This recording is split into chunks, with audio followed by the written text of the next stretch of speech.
Анан сизге бөлөк суроо берейинчи Майрамбек. Шайло Урбашевич, ее прокурора, спецпрокурора. Да.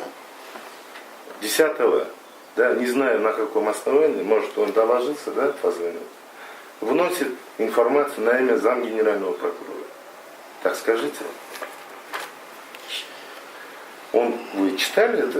Да, читали? окудум. Тогда я вот такой вопрос. Вы согласны с мнением своего заместителя?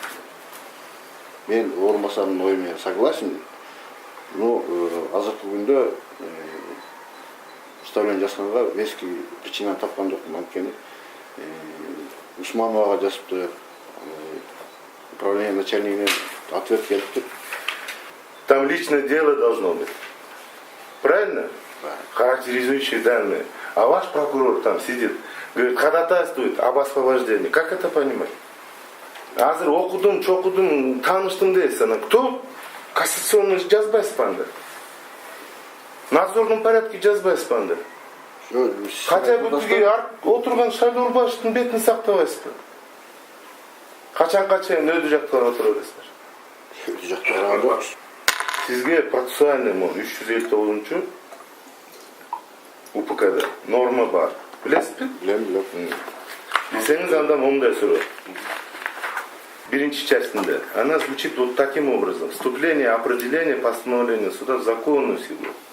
И обращение их к исполнению дейт. Обращение деген сөздү түшүнөсүзбү? Мен сизге тияктан суроо бердим, туурабы? Постановление, первая часть суда, первой инстанции, вступает в законную силу и обращается к исполнению по истечению срока на обжалование, либо при оставлении его без изменения вышестоящим судом. Вторая часть. Это не касается, но все-таки, да, скажу. Постановление суда, не подлежащее обжалованию, вступает в силу и обращается к исполнению немедленно по его вынесению. Ошон үчүн сурап атам, логика барбы? Немедленно вступает. И тут же он пишет, да, это уже постановляющая часть незаконный, неправосудный.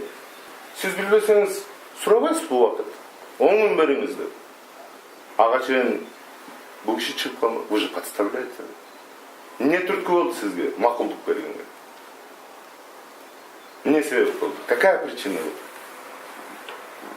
Жок, мен могу заключениялардын негизинде өзүмдүн позициямды айттым, катышкан. 363 окуп берейинби? УПКда.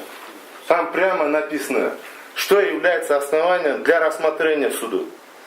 Первое, представление. Это наизусть надо знать, раз там работаешь. Второе, личное дело, доктор. И там закон обязывает учитывать тяжесть совершенного преступления, личность и характеризующие данные. Менде суроо сизге бул катты сиз жазып атасыз да Усмановдун атына. Негизде түшүндүрүп жазып берип атасыз да. Анан начальник управления Булжабаев деген жооп берип атат. Акырында таким образом внесение вами апелляционного представления на постановление Российского городского суда противоречит требованиям УПК.